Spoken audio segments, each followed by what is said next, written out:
Hello and welcome to Independence Live. I'm Ian Bruce and this is Rising Clyde. We're going to dedicate today's episode entirely to Climate Camp Scotland. That's one of the most important events, one of the most for the climate movement in Scotland. And with us, we're joining two people who've been at Climate Camp Scotland outside Aberdeen for the last 4 days. They are Wung Nguyen and Scott Herrett. And I'm going to let them introduce themselves and we'll just go from there. Hi, everyone, and hi, Ian. Thank you for having us. My name is Wung. I am from Edinburgh, and I'm an organizer for Climate Camp Scotland. Climate Camp Scotland, you can just see how we're taking things down right now in the field in Aberdeen. We're a national collective from across Scotland set up to challenge fossil fuel expansion and fossil fuel infrastructure together. Our goals are to ultimately phase out and shut down the fossil fuel industry, fight for a just transition, but also mainly to stay stand in solidarity with communities on the front line of the climate crisis, like communities that are forced to live next to fossil fuel infrastructure and are most affected by its pollution, by their spaces being taken away, and we also want to normalize taking mass direct action against fossil fuel corporations and fossil fuel infrastructure. And that's what we set out to do here in Aberdeen. And it's been quite a long week for some of us, but yeah. Scott, you're from the Friends of St. Fittick's Park, where the camp's been taking place. Just tell us a bit about that. Yeah, so St. Fittick's Park is a park, a green space in Torry, which is a community just south. Well, it's part of Aberdeen city, but it's south of the River Dee, so it's sort of a separate community. And I'm part of the Friends of St. Fittick's, and we are basically fighting to keep the park as a green space. It's under threat from destruction in favour of a so-called energy transition zone, which no one really knows exactly what that is. And I'm part of a local community group campaign who are basically trying to keep the park as it is to continue providing such a rich benefits for the local community. And it's the only accessible green space in Torry. So if this goes, then people in Torry would have to travel quite far to access a green space, what a lot of people take for granted. And also Torry is it's one of the economically one of the poorest communities in Aberdeen. It has high rates of child poverty, and it's people basically can't afford to go to the Cairngorms or something like that, where other people in Aberdeen can do that. So that's what we're here for, try to maintain it as it is. Great. I want to spend most of the time just talking and finding out about what's been going on for the last 4 days. I just want to, but before that, I would warn people that Climate Camp Scotland is literally finishing right now. So you're in the middle of taking down the camp, striking it. You're out in the field. The connection's quite dodgy, so we might have some interference. And I hope we don't drop out completely.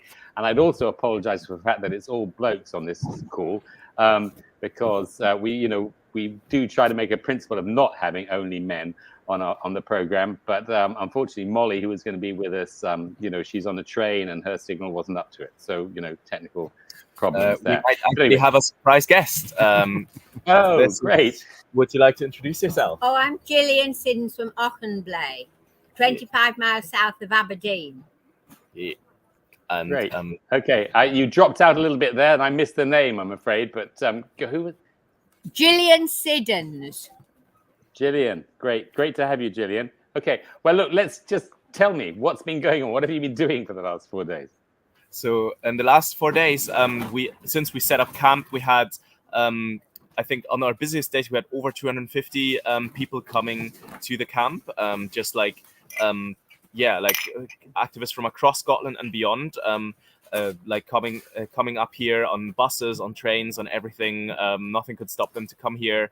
And we held lots of workshops on different topics that are really central to the climate movement, from land justice and how that interacts with the climate crisis, to independence and what kind of chance Scottish independence offers to the climate movement, but also to discuss really tactical things things about like what to do next, how to establish better security culture and build trust between our groups, and or like to better understand the 4 solutions that are being proposed by people in the energy transition zone, like what is carbon capture and storage, what is hydrogen, why shouldn't we believe the hype about these 2 things? And and after that we held a really big rally on just yesterday at where was it?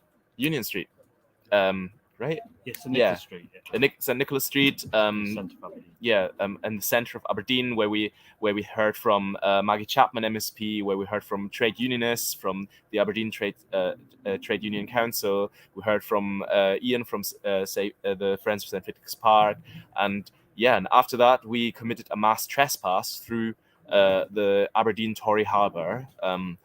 With over 100 I don't want to just stop there a minute because I want to go a little bit step by step. So you started off with a series of debates and discussions and workshops. That's my understanding, yeah. And you mentioned there the question of land. We haven't talked nearly enough about land on this program, I don't think. I don't know whether you, Scott, could. I mean, land is obviously a huge issue in Scotland, and I'm just wondering how that fits into the issue that you were describing before with St. Fitix Park. Is land ownership an issue there? Yeah. So essentially what's happened historically in Torry is there's been essentially like a series of corporate land grabs over the essentially last century. And so in the 1960s, there was a place like it's called like Old Torry. And this is where you had generations of families like living. And then when the oil industry came in the 60s, basically there had to be a decision made. There's 2 communities which are opposite on each side of the Dee. And basically the harbour wanted to expand to allow the oil vessels to come in. And so the decision was made to basically demolish Old Torry. And basically that obviously displaced families, and you had the history there. So that made way for the harbour expansion. But there's some places in Old Torry there was like oil tanks built, but now on where people's homes were. But now the oil tanks have gone because the land's contaminated. And now you're just like left with like bare sort of post-industrial land. So that's just like one land grab. But we've had essentially Torry's been the place for. When you say oil tanks, Scott, when you say oil tanks, you mean this is actually part of the oil industry infrastructure that's been contaminating the land there? Is that what you mean? Yeah, so I think that the tanks which were there would have been fuel tanks for the boats, not necessarily like the crude oil coming in. It's more to supply the boats, which then go to supply the oil platforms offshore. So this is like a series of episodes where the people of Torry have carried the sort of effectively environmental burden of all the sort of environmental bads, the waste. So we've had the sewage treatment works in Torry. We used to have an open refuse dump, which now is capped over. There's been another further harbour expansion in the Bay of Nig, which is basically a cove, which was just a natural cove, but now that's the place for the Aberdeen Harbour extension. And the other thing is there's currently a waste incinerator getting built just on the other side of the park. It's like a spaceship. Yeah. And then the final thing is basically the council with an organisation called Opportunity North East, which is sort of a regional development organisation, and another organisation called Energy Transition Zone Limited, as well as the Harbour Board, basically want the land of St. Fitix Park to be used to a so-called energy transition zone, but no one really in the community knows exactly what that is. There's things flying around like it's going to be for some sort of hydrogen, or maybe an area for wind turbines to then go out, but basically it doesn't come with the consent of the local community, which is not surprising given the history of. So in other words, maybe I'm jumping ahead here, but this is a kind of transition. I was ashamed Gillian was walking away because I wanted to ask her something in a moment. But anyway, don't worry. When you say the community hasn't been consulted, this is kind of like the model of a transition, top-down kind of transition, a so-called transition to, clean energy, renewable energies, but which doesn't involve the communities in deciding how it's organized. So effectively the council did undergo a statutory consultation process. That was during sort of COVID, but even that, it got over 1,000 objections, not just from the local community, but also government agencies like SEPA and Nature Scotland. And so as a result, it's the stage is at where the council want to amend the local development plan to have it as an opportunity site rather than a green space, which basically means that if that gets approved, then it paves the way for planning applications to then start building on the park and destroying Land grab, yeah. And so at the moment, the decision is with the Scottish Government reporter, and they basically have to decide whether to approve the plan or knock out the idea that it becomes an opportunity site. So that decision is due imminent, potentially from Wednesday, at some time from Wednesday, that decision. Really? Yeah. Gillian, I wanted to ask you, I mean, in terms of the discussions and debates and workshops at the climate camp, what for you stood out as the most important, most interesting, or some of the most important and most interesting discussions that were going on at that part of the camp? Well, I think it's very wonderful there's so many young people involved, because most of the campaigns I'm involved with are all mouldy oldies and wrinklies. So I think it's wonderful to see all these young people on board with their future. Because the other campaign, anyway, never mind, it's wonderful. And I've done all this head stuff years ago, so I leave it now to these other people to do all the head stuff. And I just think it's wonderful, and the discussions were wonderful, and it involved people, and it introduced people who were new to the subject, and so people could learn from people who really knew about stuff. It's not that I know it all, but that's ridiculous, because I'm, but I've done all the head stuff, I've made my decisions, and this land grab is ghastly. But these guys are really good, and they'll explain things, and it's been a really good experience of people working together with lots of different things, Safe British Park, End Oil and Gas, it's lots of different things. And we even brought in the migrant crisis, because the migrant crisis is a climate crisis, and it's to do with former colonialisation and land grabs. So it's been really splendid. I think you were dropping out a bit earlier, but I think you said you were from a community just south of Aberdeen. Is that right? 25 miles. Yeah, so, I'm just wondering, how did you come to be at Climate Camp Scotland? Did you know about it beforehand? Did you be planning to come for months, or was it? How did that happen? I don't have a computer, and I don't have a television. I'm one of these people that finds out things by reading the papers and listening to people and somebody telling me. And actually, it was in the Press and Journal in the middle of last week. A front page said about the climate camp, and I had vague notions of somebody talking about a climate camp. I've never been involved in climate camp as such before, but I thought this is right on my doorstep. And there was a wonderful write-up in the local, the regional newspaper, which is the largest regional newspaper in Britain, I think, with the largest circulation. On the front page, it talks about the climate camps. I thought, I've got to come. So I came with my caddy van for 4 days with my dog to support them. Okay?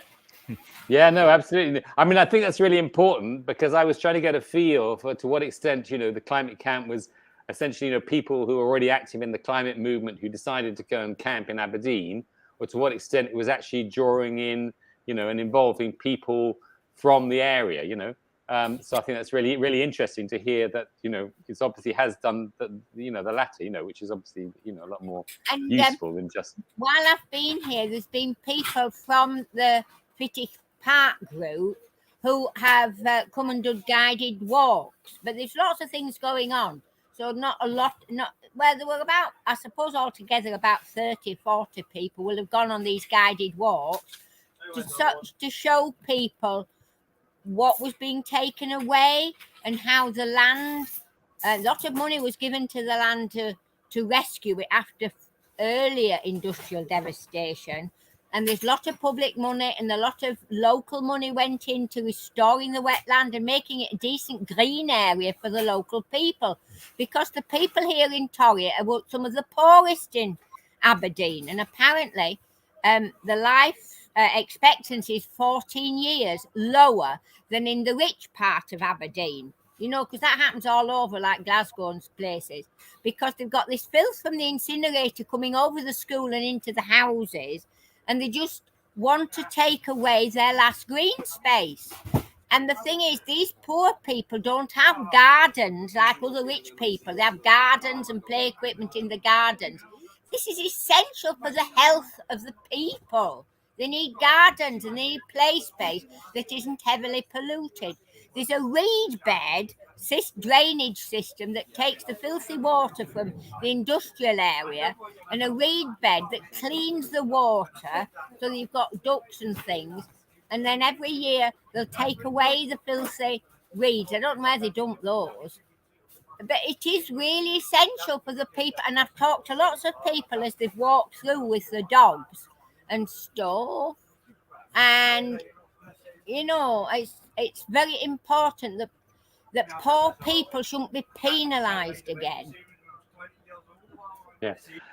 Gillian, you mentioned there also the thing about the migrant, migrant justice and climate justice, which has always been an important part of the climate justice movement. Well, it hasn't always been, but it certainly has been for the last year or two, I think, you know.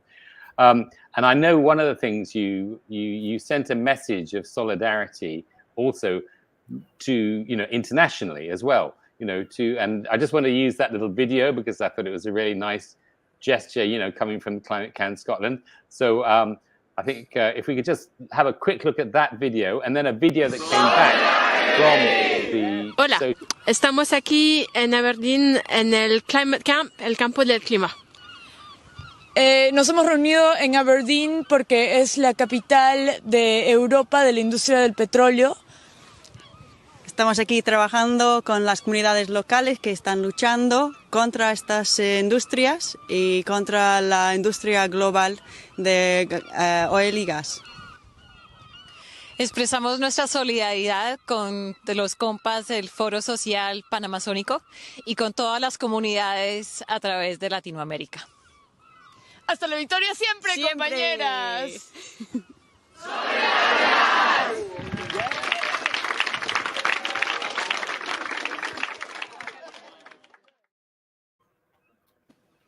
And then there was another one, which in response to that, the people who are meeting in Belém, Brazil, and who got that message, sent back. So let's have a quick look at that.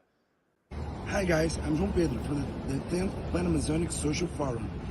We are gathered in Belém, and by we, I'm saying indigenous and quilombola leaders, people, social movements, traditional communities, peasants, and all the people that dreamed and lived Pan-Amazonia.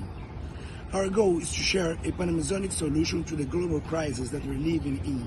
And I want to thank the solidarity from our friends from Climate Camp Scotland, our friends across the ocean on this struggle. So yeah, I mean, it was a nice little gesture, and you know, not little gesture. I'm sorry, that sounds patronising, but I mean, I think it was a really important, you know, thing to be. Obviously, it wasn't the main activity, but it was a nice thing to be able to do. I mean, I just wonder how you see the issues that you've been discussing in Climate Can Scotland fitting into that broader, you know, global climate justice movement. Well, I sort of got involved really with the climate justice because I did a pilgrimage from Dunbar to Glasgow for the COP26. And so I learned a lot more about the sort of climate situation then.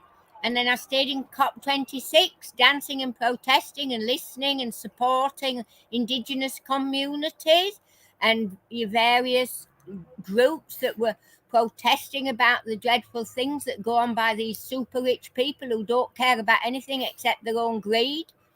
And so that's where I really, because there's so many issues to get involved with, you can't, you know, without burning out, you can't do everything. But actually, it all begins to tie up now.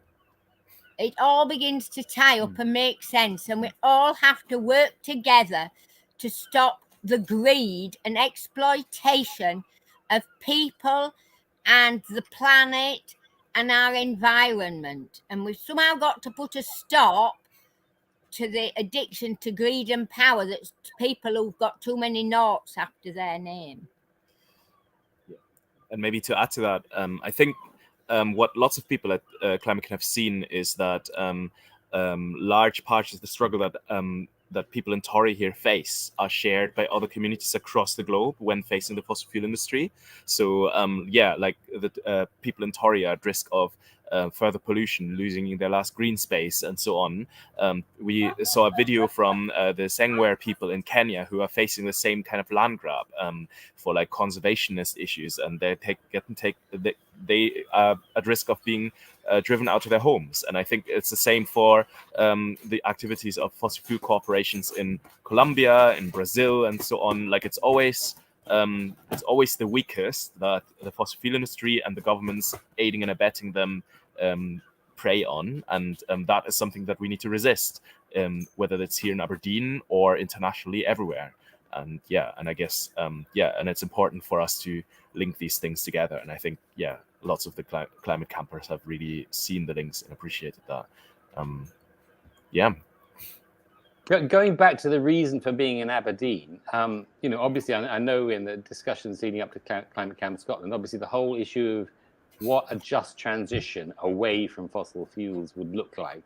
We talked a little bit about community involvement and so on, so community control over that. I'm just wondering, how far do you think you've advanced, or how much were you able to really address that issue in relation to local communities in Aberdeen, and indeed to people who work in the industries, either the industry, the oil industry itself, or the industries that depend on it? Yeah, so on Friday, over the weekend there's been a series of workshops and talks, and then on Friday there was a session with the local trade unionists around the idea of a just transition and how that was like going with like workers who obviously depend on the oil and gas industry up here in Aberdeen and the northeast. And yes, there's a general frustration which is shared among workers as well as communities, that really they took like various, like the Scottish government or various companies use this term just transition, but really it doesn't really go to what it really means. And so what it really means is like what comes next, whatever we transition to, that has to be done with like the people who are most affected, which is the local communities and the workers. They have to be part and parcel of what the decision-making process, like central to it, not just consulted on, but central to it. And then obviously then what comes next needs to be fairly, the benefits and costs of that need to be fairly distributed. And at the moment, in the industry, a lot of, like we had Jake Malloy from the RMT, where there's not really a just transition going. It's really hard for people who work in the oil industry to make that transition, because there's down to like things like training, like training passports. The workers have to actually pay for their own training passports to go to work, say in offshore renewables, and so they have to pay twice and each year. So that's just like one example. But the other thing is as well is there's issues around like manufacturing of wind turbines. A lot of the wind turbines which get put up in the North Sea are manufactured offshore, like in other countries where the labor conditions basically exploiting the sort of cheap labor in different countries. And so that's one example. And then the example on the community side in Torrey at St. Fitix is that this energy it sounds great, energy transition zone, but even if it was to provide benefits, it's still not a just transition, because it hasn't come with the consent or the direction of the community, which is going to most affect, and it's potentially taking away their only green space. So just transition great if it actually happens, but at the moment, particularly in Aberdeen, it's not happening at all. Is there, I mean, is that conversation going on with oil workers themselves at all, do you think? I know it's not an easy thing. Yeah, I mean, I my sort of day job, I work for Friends of the Earth Scotland, and we've been working with, collaborating with RMT Union, who represent a lot of workers offshore, and also Platform London and Greenpeace, in basically trying to like get the workers to like come up with their own ideas of a just transition. And one of the things came up was this issue around training passports. So we've been trying to do that, but in terms of the actual industry, like response to it, it's like it's really lacking in terms of a just transition from an industry perspective. But ultimately, it has to come from like the workers and the communities if it's to be truly just. And maybe to just add short to that, like yeah, sorry, Wong, yes.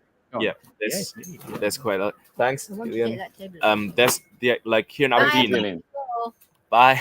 Thank you, Gillian. Thanks. Bye. Here in Aberdeen, like Aberdeen City Council has teamed up with BP to like organize their like energy transition and to build a new hydrogen hub and stuff like that, right? And their new like carbon capture and storage thing in Peterhead is, I think, about to get also approved fairly soon. But like these kind of projects are just sidetracking real conversations about how a just transition actually can look like. The fossil fuel industry is just throwing everything out there to keep everything business as usual and keeping the oil and gas flowing.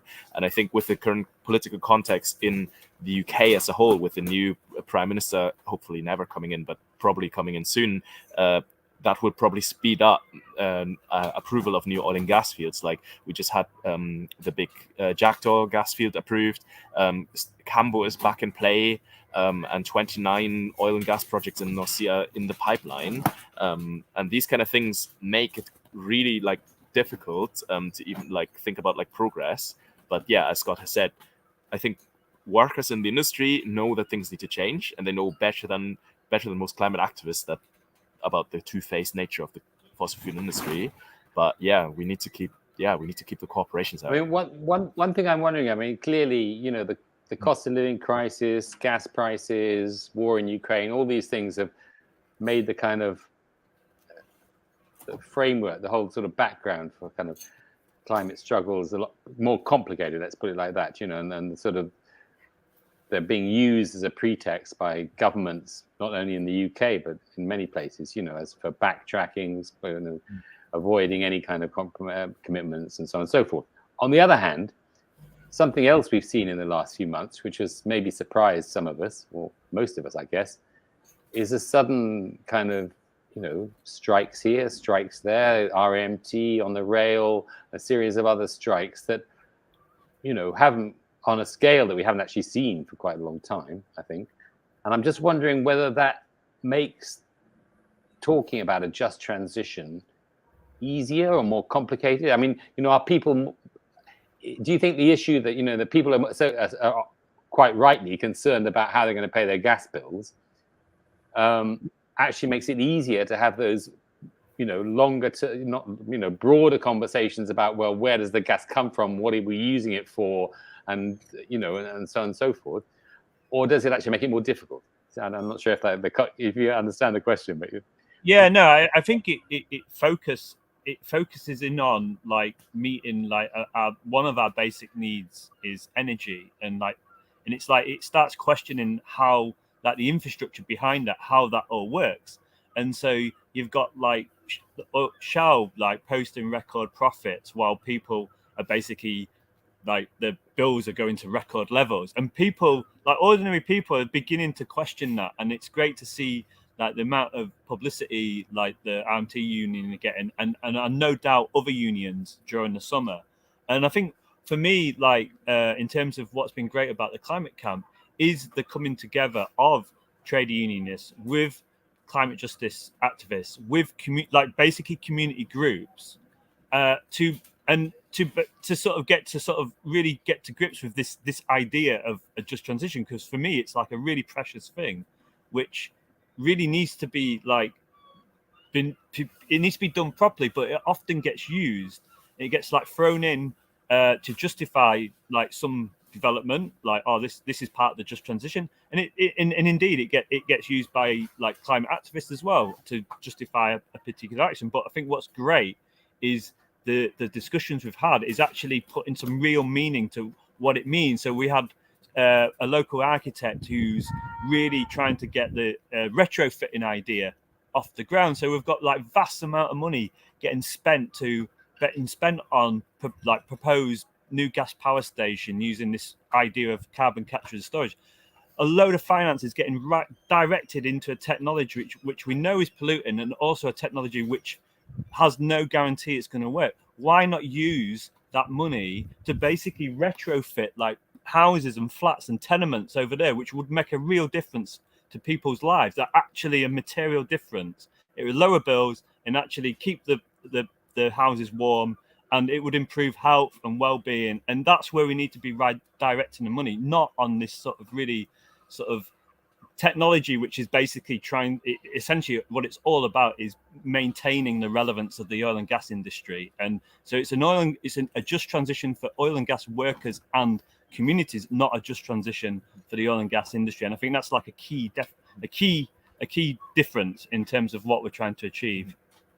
And I think Wong, a last word from you, because we're just about out of time. But I think the only last word I would add to that is like the strikes have also like made it easier to talk about like why is there like so much profit while people don't get pay rises and face a cost of living crisis, and especially with like public transport is like one of the key solutions to the climate crisis, right? Like a cheap available public transport is one of the key things you can do in addition to like retrofitting and stuff like that.